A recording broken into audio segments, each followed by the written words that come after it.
umaga sa inyong lahat. Maraming salamat sa inyong invitasyon at binigyan niyo ako ng pagkakataon na magbahagi ng aking pagninilay sa inyo.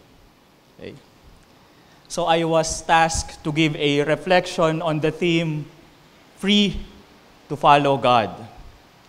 So my reflection today will revolve around those three important concepts: freedom, following, and God. But our way of proceeding will be vice versa. We will begin with God, and then what it means to follow Him, and what do we mean when we say we are free to follow Him. Okay. So let us begin with God. For us Christians, Jesus is God. Para sa ating mga Kristiyano, si Jesus ay Diyos. And when we say God, we are not simply referring to Jesus as divine. When we say God, we are also declaring that He is our God. And when we say He is our God, ano yung ibig sabihin niyan? Siya yung ating dinidiyos. Siya ang pinakadahilan sa likod ng lahat ng ating ginagawa. Siya yung inspirasyon ng ating buhay. At siya yung criterion o sukatan ng kung ano ang mahalaga at walang halaga, ng kung ano ang may kahulugan at walang kahulugan sa ating buhay. Kung ganoon na si Kristo sa inyo, ibig sabihin, siya na yung iyong Diyos. Now, if we want to follow Him, the first thing that we must do is to look into His life, His works, and His words. Okay?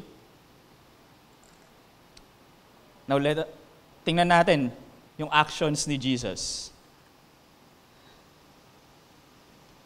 When examining the works of Jesus, the first thing that we will notice is that He always associated with the poor, with the oppressed, with the downtrodden.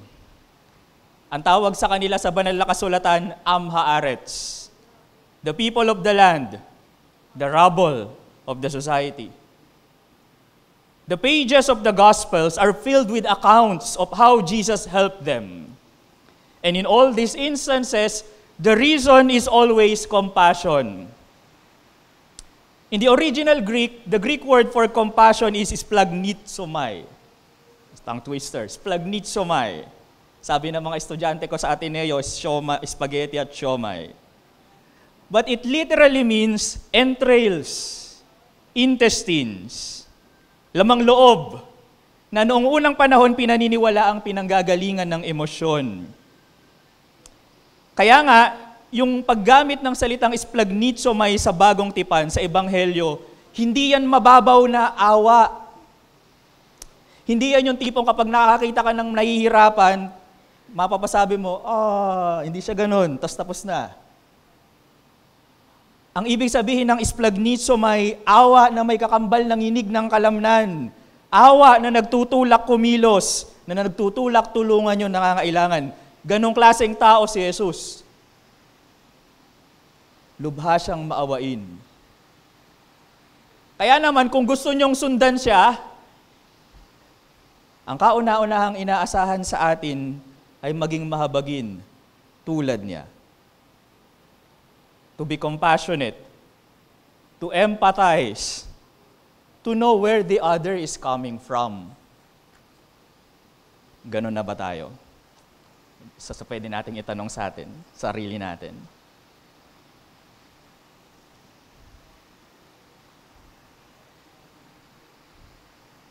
Now let us look at the words of Jesus.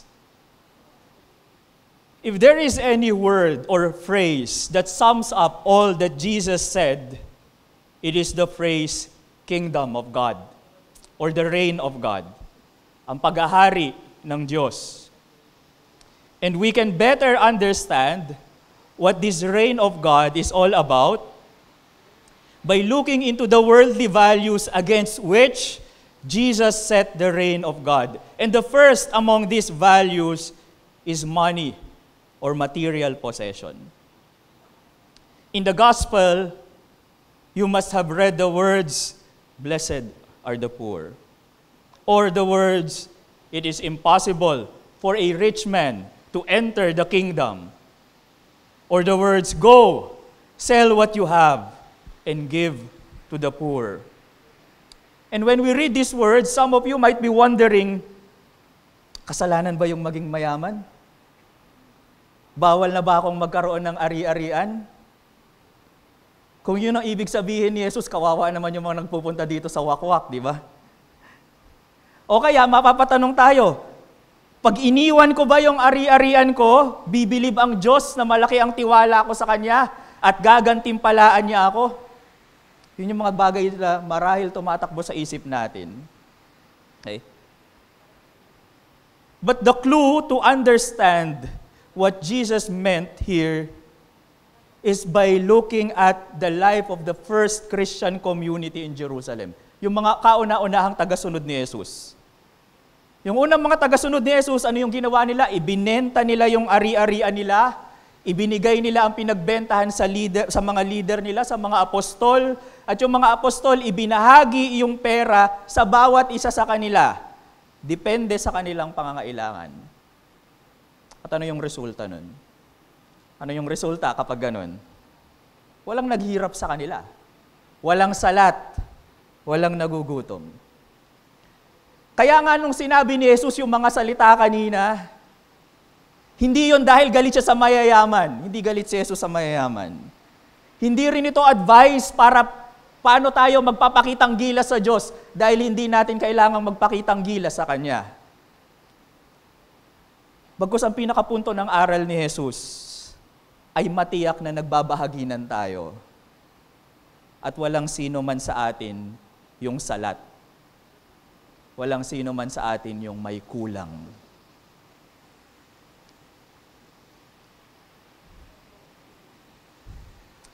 Second, worldly value. Prestige. Panahon pa ni Jesus, hanggang sa ngayon, sobra-sobra yung pagpapahalaga sa reputasyon, sa kasikatan, sa pangalan, sa narating. Sobra-sobra sa puntong may mga taong naietsapuera, may mga taong naaapi, may mga taong naisasantabi dahil sa reputasyon. Gaya ng mga prostitute nung panahon ni Jesus, yung mga tax collector na tinuturing na traidor dahil naniningil sila ng buwis para sa mga Romano, yung mga dukha dahil hindi sila nakapag-aral, wala silang alam sa batas ni Moises, itinuturing silang marumi, itinuturing silang patapon, the refuse of the society. At sa ganitong konteksto, sinasabi ni Jesus na ang nabibilang sa paghahari ng Diyos ay tulad ng isang bata. Tulad ng isang bata. Mapapatanong kayo, anong ibig sabihin nun tutularan ng isang bata? Anong ibig sabihin nung maging tulad ng isang bata? Kadalasan, kapag nagsisimba tayo, naririnig natin sa mga homily ng pare, kapag ito ang pagbasa, sasabihin nila, tularan niyo yung bata kasi yung bata mapagpatawad, yung bata mapagpakumbaba, yung bata mapagpasensya. Pero alam niyo, sa totoong buhay, hindi ganon lahat ng bata. Di ba? Alalahanin niyo yung mga batang kakilala niyo, nakatagpo niyo. Lahat ba ng bata ganon? Hindi. Hindi lahat ng bata huwaran. So ano ang ibig sabihin ni Jesus? Kung pag-iisipan nating mabuti, yung bata, hindi tulad natin, wala pa silang maipagmamalaki. Wala pa silang maipagmamalaking reputasyon, wala pa silang maipagmamalaking titulo, wala pa silang maipagmamalaking narating. Isa lang ang maipagmamalaki ng bata, ang katotohanan na siya ay tao. At yun ang nais ni Jesus sa mga gustong sumunod sa Kanya. Na huwag kalimutan na ang tao ay tao. Meron man siyang mabuting reputasyon o wala. Meron man siyang titulo o wala. Meron man siyang narating sa buhay o wala, sikat man siya o hindi, marami man siyang followers or likes o wala, ang tao ay tao.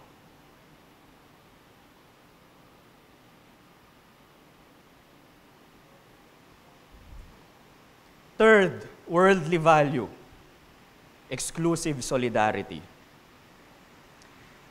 Noong pamang panahon ni Jesus, uso na yung discrimination batay kung saang pangkat o grupo o lahi ka nabibilang. The Jews despised Samaritans, Romans, the Gentiles, and foreigners in general. The Pharisees, the religious elite during the time of Jesus, despised the Am Haaretz, yung mga nabanggit natin kanina. Hati-hati na sila sa paksyon noon. At ganun pa rin naman tayo hanggang ngayon. No? Kaya nga meron tayong Pinklawan, Dutertards, Loyalist.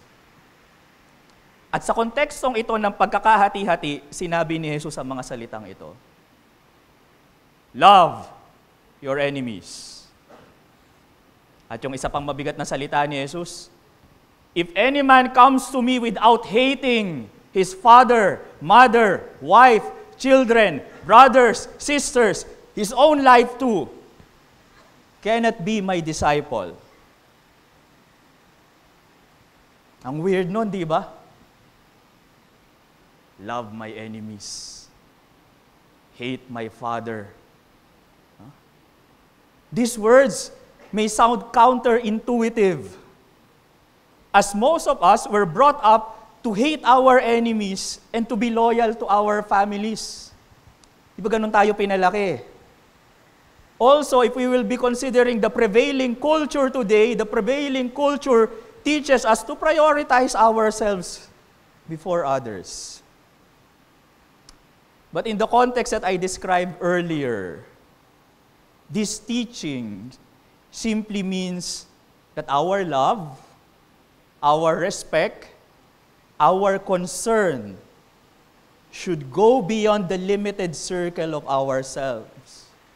Should go beyond the limited circle of our families. Should go beyond the limited circle of our cliques. To love one's enemies is not about being chummy with them as if nothing happened. Hindi ibig sabihin niya na kapag ninakawan ka, hindi mo isusumbong sa pulis. Hindi yun yung ibig sabihin yan. To hate one's father or mother is not about quarreling with them. Hindi yung aawayin mo yung nanay o tatay mo. Rather, it means that despite our conflicts, our belonging to different groups, tribes, regions, political leanings, and others, we should not forget that the other are humans. And as such, they deserve what every human being deserves.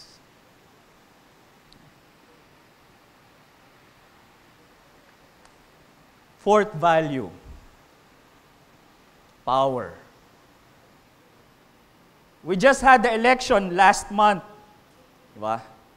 Nag-post pa nga tayo sa Facebook ng mga daliri natin na may tinta. Okay?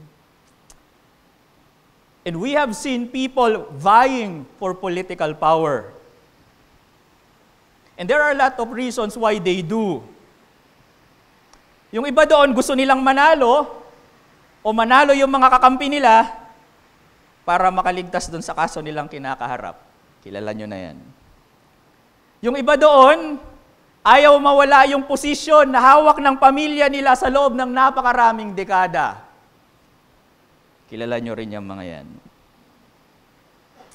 Yung iba doon, gusto marahil nila ng bagong pagkakakitaan kasi tapos na yung karera nila sa showbiz. Kilala nyo rin yung mga yan. Noong panahon ni Jesus, marami rin taong gustong magkaroon ng kapangyarihan. Maraming taong makapangyarihan. At sa kontekstong ito, sinabi ni Jesus, ang sino mang nais maging dakila sa inyo ay dapat maglingkod. At sa huling hapunan, ano ang ginawa ni Jesus? Anong ginawa nitong Jesus na ito na higit na dakila sa ating lahat? Siya yung yumuko at naghugas ng paa ng kanyang mga alagad. Sapagkat para kay Jesus, ang kapangyarihan, ang kadakilaan ay hindi para sa pagmamataas. Hindi ito para sa pang-aapi. Hindi ito para sa pagtapak sa iba. Hindi ito para makuha yung gusto mo. Ang kapangyarihan at kadakilaan ay para sa paglilingkod.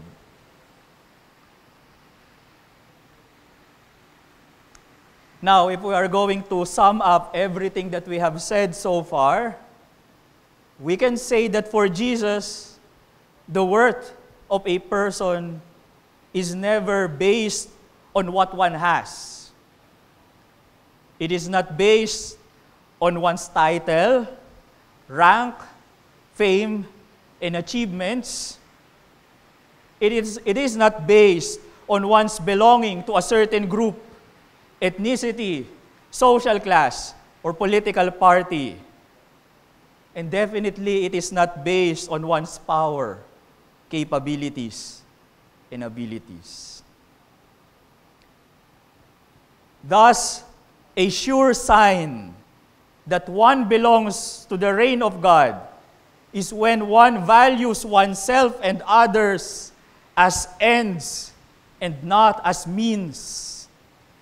Malalaman ninyo na pinaghaharian na kayo ng Diyos kung ang pagpapahalaga ninyo sa kapwa-tao ninyo ay dahil tao sila at hindi dahil may pakinabang kayo sa kanila.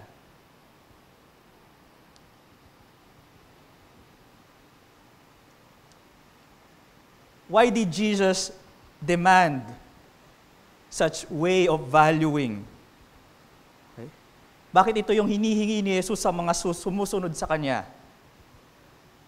It is because that is how God, the Father of Jesus, values each one of us. Dahil ganon pinahahalagahan ng Ama ang bawat isa sa atin. He causes the sun to rise on both the evil and the good.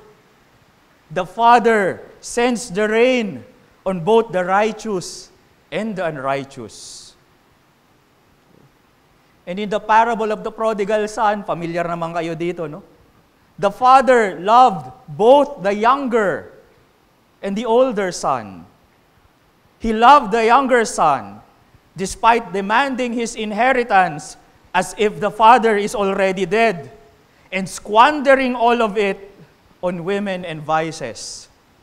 The father loved the older son too, despite the older son hating him for loving his prodigal brother. For Jesus, God is such a gentle father that He addressed God using a very informal and yet intimate term. Sa wika ni Jesus, yung formal yet intimate term na yun ay Abba. Hindi yan yung dancing queen, no? Abba. And this was very radical for Jesus. And yet at the same time, unthinkable for His contemporaries like the scribes and the Pharisees. Because these people always thought of God as someone who has a checklist of what they have done and what they have failed to do, and therefore they must approach God in fear and trembling.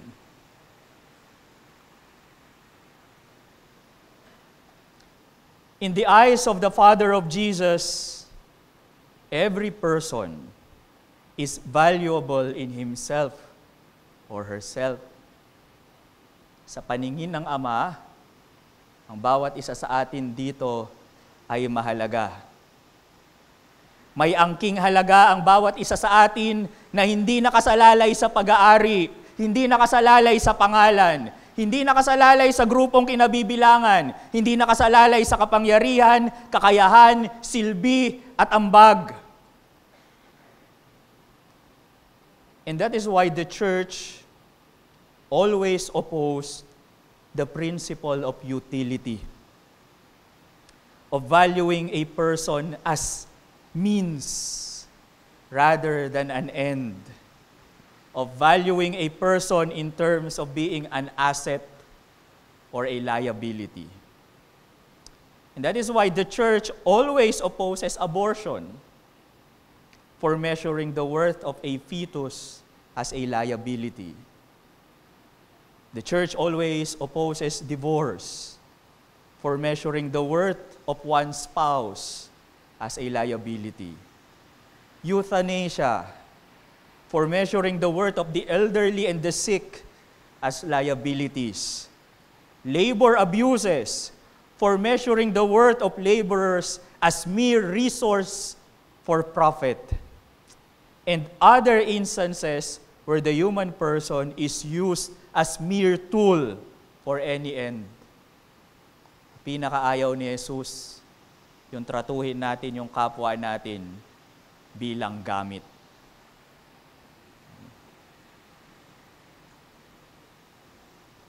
Sabi natin kanina, yung mga salita ni Jesus laging tungkol sa kaharian ng Diyos. Ngayon may ideya na tayo kung ano yung paghahari na yan. The kingdom in which Jesus wanted His contemporaries to believe was a kingdom of love and service, a kingdom of brotherhood and sisterhood, in which every person is loved and respected because they are persons.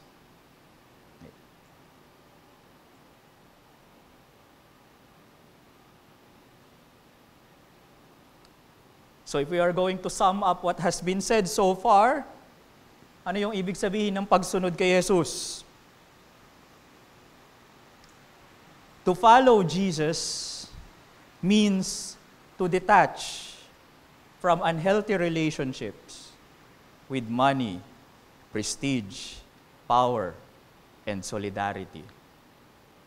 To follow Jesus means to detach from false images of self-worth that are based on possessions, fame, groups, and capabilities.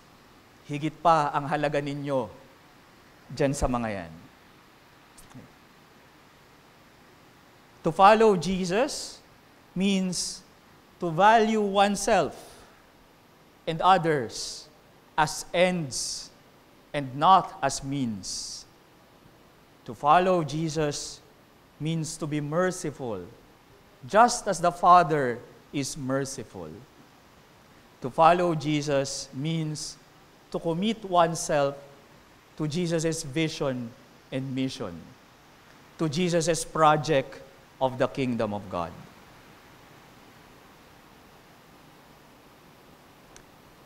The question now is, are we free to live that out?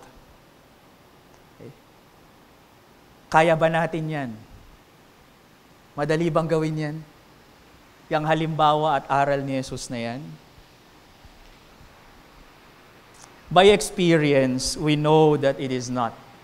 Alam natin hindi yan madali. For two reasons. Because there is sin that reigns in this world.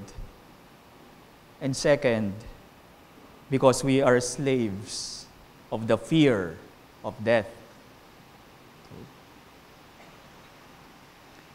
Let us reflect on the first reason why it is difficult to follow Jesus. The truth that sin reigns in the world. When we say sin, we are not simply referring to individual actions. Sin, by extension, includes anything that opposes God's will, that opposes God's vision of the kingdom of God. Yung sinasabi natin kanina. And thus, sin manifests itself not only through individual actions, but also through concrete structures called sinful social structures. Ngayon, pasimplehin natin. Ano ba ang ibig sabihin ng sinful social structure?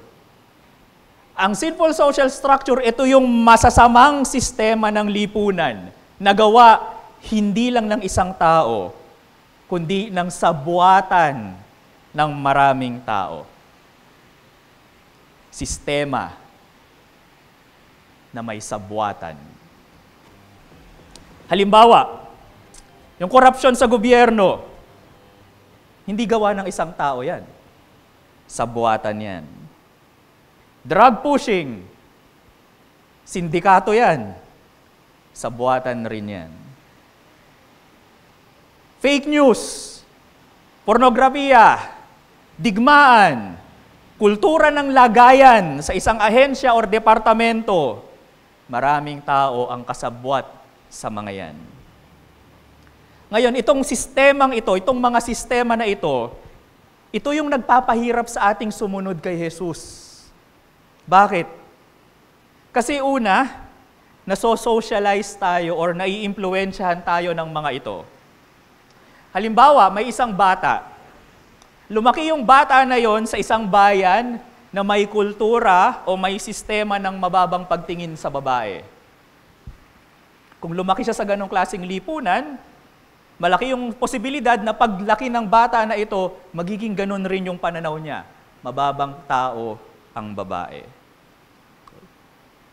O kaya naman, nagtrabaho ka sa isang ahensya na may talamak na sistema ng korupsyon, lagayan. Pag tumagal ka sa ahensya na yon, malaki ang posibilidad na balang araw magiging okay lang ang tingin mo doon sa maling sistema na yon. Socialize. Second, pangalawang paraan kung paano tayo hinahadlangan ng sinful social structure sa pagsunod kay Jesus ay dahil nai-incentivize tayo. Naiengganyo tayong makisabwat sa mga ganitong sistema dahil may napapala tayo. Halimbawa, doon sa sistema na may kultura ng korupsyon, na may kultura ng lagay, hindi lang yung impluwensya yung magtutulak sa'yo na maging kasabwat doon. Yung posibilidad na makatatanggap ka rin ng pera mula sa sistema na yon, isa yun sa makaiengganyo sa'yo. O kaya yung Estados Unidos, yung USA. Ang taas-taas ang tingin natin sa bansa na yan, di ba? Parang pag yun ang pinag-usapan, laging magaling. Pero yung bansa na yon, may kasaysayan ng pang-aalipin. May slave trade. At bakit napakatagal bago nawala yung slave trade na yan? Kasi nakikinabang sila doon. Yung mga Aprikano na dinudukot nila mula sa sarili nilang bayan, inaalipin nila. At yung mga alipin na yon, yun ang nagpaangat, isa sa mga nagpaangat ng ekonomiya nila. Bakit? Cheap labor. Nagtatrabaho pero di mo kailangan bayaran. Di ba? Tiba-tiba sila doon.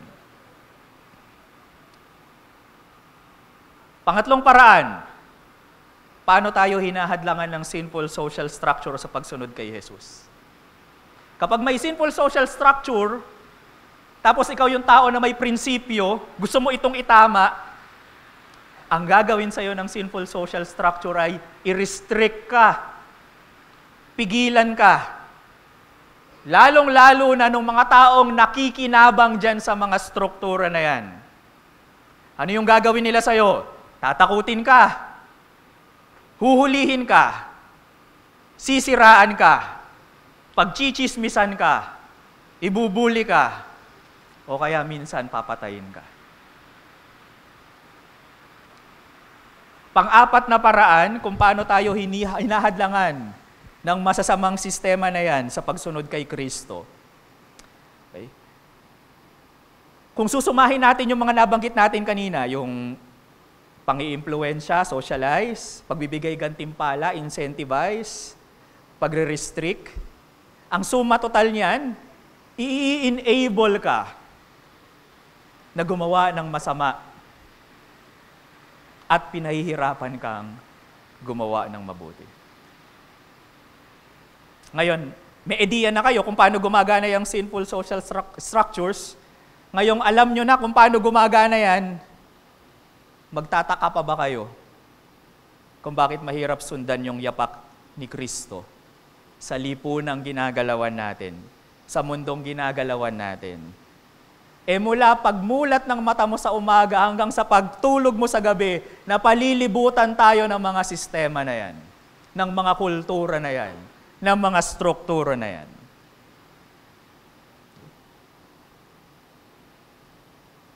Kahit noong panahon ni Jesus, mayroon ng sinful structures, mayroon ng sistema ng kasamaan. Bakit maraming dukha nung panahon ni Jesus na napuwersa sa prostitusyon, na hindi makapag-aral ng batas ni Moises? Yun ay dahil sa mga sistema ng kasamaan na nagahari sa bayan niya. Halimbawa, yung pagiging kolonya ng bayan ni Jesus sa ilalim ng Imperyo Romano, sistema ng kasamaan yan. Kaya maraming mahirap sa kanila. Isa pang halimbawa, bakit mahirap para sa maniningil ng buwis ng panahon ni Jesus o kaya para sa isang prostitute na magbagong buhay para iangat yung buhay nila? Dahil may sistema ng pagtuturing sa kanila bilang marumi. Lalo na ng mga Pariseo. At dahil marumi ang tingin sa kanila, walang gustong makitungo ng maayos sa kanila. At dahil walang gustong makitungo ng maayos sa kanila, paano sila makakahanap ng malinis na trabaho? At kung hindi sila makahanap ng malinis na trabaho, hindi ba't mas lalo silang nababaon sa maruming reputasyon at sa kahirapan? Ayon sa mga scholar, yung buhay ni Jesus, yung kanyang gawa, yung pagsama niya sa mga dukha at inaapi, yung kanyang mensahe ng paghahari ng Diyos, lahat ng yan, sumasalungat dun sa mga sistema na yon. At sa ganoong paraan, nilabanan ni Jesus ang kasalanan. Sa ganoong paraan, nilabanan ni Jesus ang kasalanang nagahari sa mundo. At dahil dyan, maraming nagalit sa Kanya. Lalo na yung mga nakikinabang sa mga sistema na iyon. Pero at the same time, marami ring naakit kay Jesus. Kaya maraming sumunod sa Kanya, maraming nagtitipon-tipon sa Kanya kung saan siya naroon.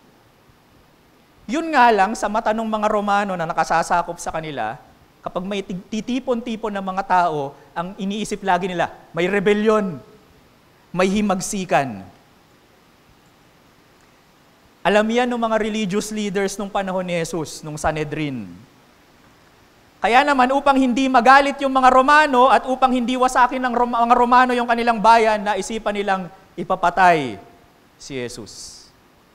Yan nakalagay dyan sa Ebanghelyo. Muli, no?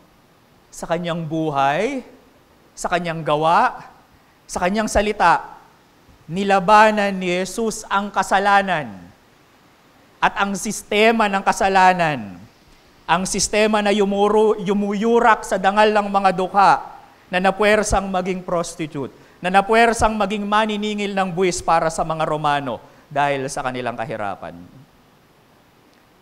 Sa ginawang ito ni Jesus, buhay niya ang naging kabayaran. At anong nais iparating sa atin ng kwento na ito, ng kasaysayan na ito? Simple lang. Na kahit si Kristo na to hindi naging madali para sa Kanya isabuhay yung sarili niyang mensahe dahil may nagaharing sistema ng kasalanan. At kung susundan mo siya, kung susundan mo si Jesus, maghanda ka na pasanin yung krus, nakakambal ng pagsunod sa Kanya.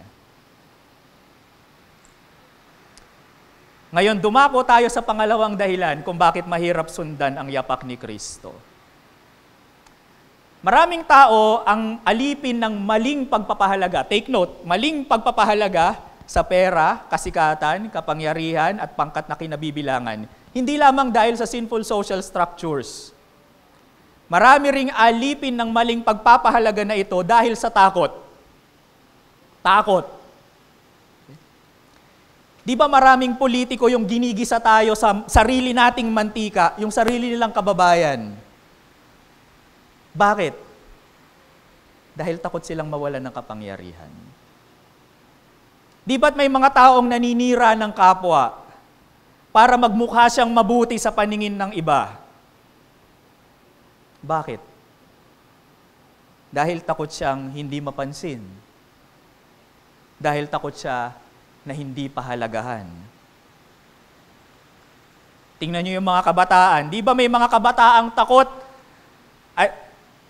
Ma-out. Gusto nilang maging in. Kaya sumusunod sila sa uso. Kahit mali yung uso. Tayo. Di ba may mga pagkakataong tumawa tayo sa mga joke na nakababastos ng kapwa? Bakit? Dahil takot tayong maging out. Dahil gusto natin, we belong.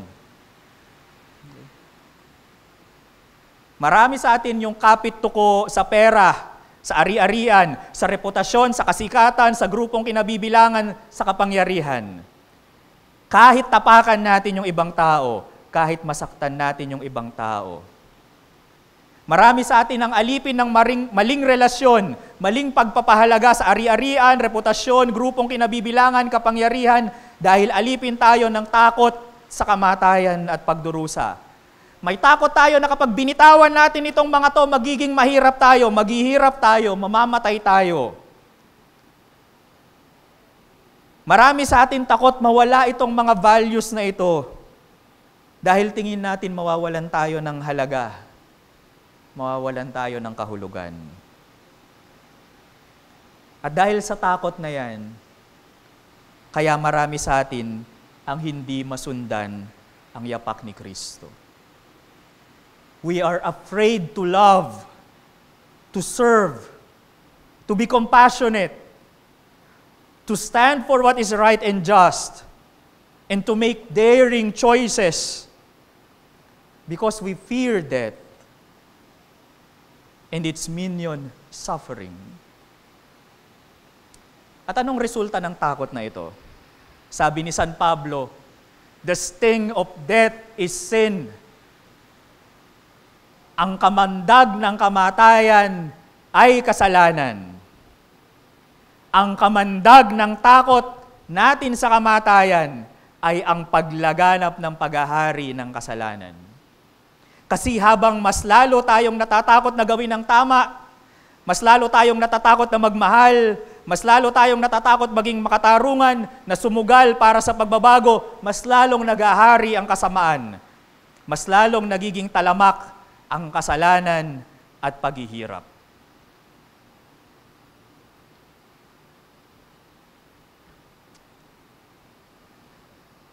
Ayon sa mabuting balita na pinaniniwalaan natin, iniligtas tayo ni Kristo mula sa takot na yan. Sa paanong paraan? Sa pamamagitan ng pag-ako niya sa pinakamabigat na konsekwensya ng kasalanang naghahari sa mundo. Ano yung pinakamabigat na konsekwensya ng kasalanan?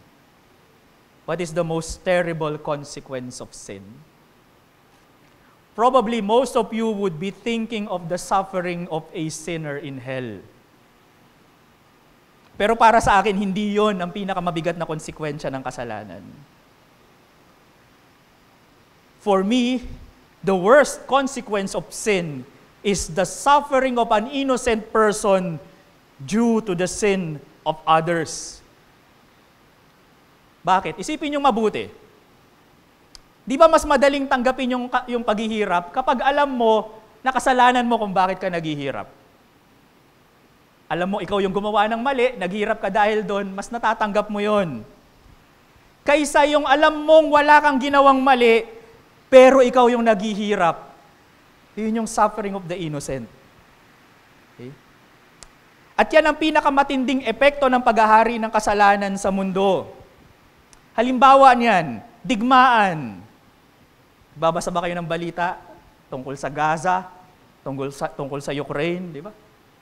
Di ba maraming inosenteng bata ang nagugutom at namamatay dahil sa digmaan?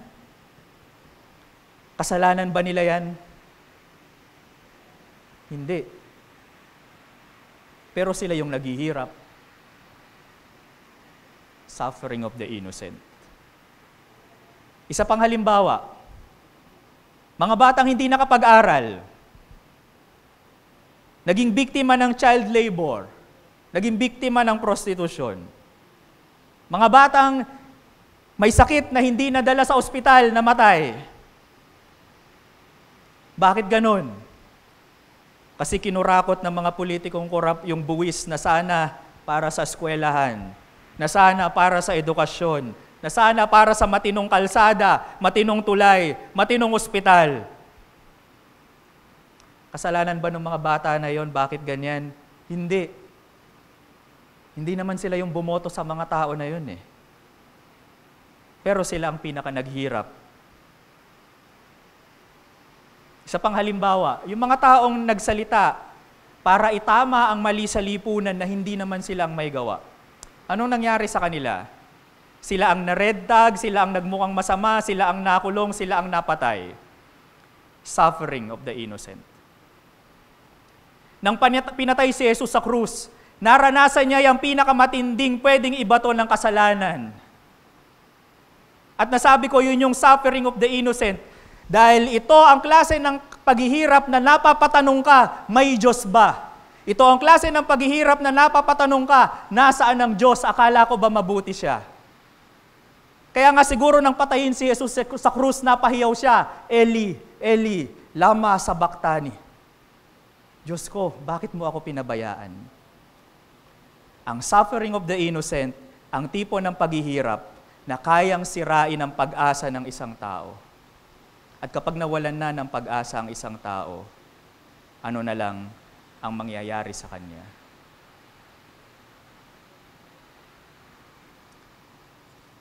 Pinatay si Jesus dahil sa kanyang salita at gawa. Kung doon lang nagtapos yun, maaaring meron tayong kwentong magandang gawing pelikula pero hanggang doon lang yun. Wala itong kapangyarihang magligtas. Subalit tayong mga Kristiyano, nananalig tayo na muling nabuhay si Kristo. At dahil dito, ang kanyang salita, gawa at kamatayan ay may saysay, may kapangyarihang magligtas. Sa pamamagitan ng muling pagkabuhay ni Kristo, nawalan ng pangil ang kamatayan. Bakit? Dahil sa isang labanan, kapag ang pinakamalakas na sandata ng kaaway ay nagapi, nawawalan ng kwenta yung iba pa niyang sandata. Kung kayang magapi ang pinakamatindi, kayang magapi yung iba pa. Kung sa muling pagkabuhay ni Kristo, nagapi ang pinakamatindi, ang suffering of the innocent, ano pa ang magagawa ng ibang sandata ng kasalanan? Kaya naman binibigyan tayo ng pag-asa ng muling pagkabuhay ni Kristo, na hindi sa paghihirap, hindi sa kamatayan, natatapos ang pagsunod sa Kanya.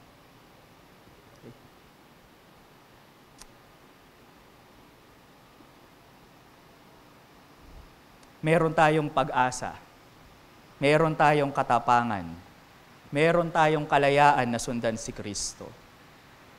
At dahil dyan, nagagawa nating mag-ambag sa pagliligtas at pagpapanibagong ginagawa ni Kristo sa sanlibutan. You know, this world where we are in, it is gradually being saved by those who dare to love, by those who are compassionate, by those who serve, by those who stand for truth and justice, by those who dare to dream for a better world, by those who confront the sin of the world, despite the threat of hassles and inconvenience of threat of suffering and death.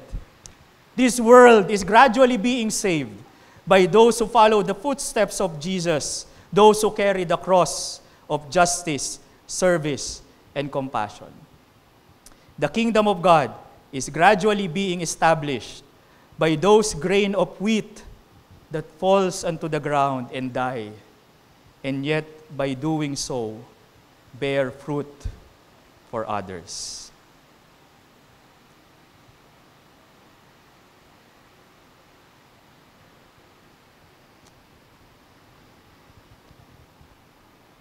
Let us now sum up what we have said so far. Okay. The life of Jesus teaches us what we must do to follow Him. That is what is ritualized during the washing of the feet on Maundy Thursday. The death of Jesus shows us the cost of following Him. That is to carry the cross of mercy, compassion, of valuing others as ends and not as means.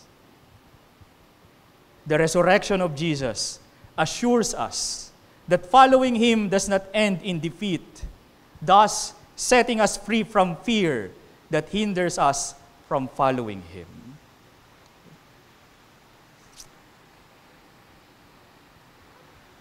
Kaya nga sabi ni Jesus, in the world, you face persecution, but take courage, I have conquered the world.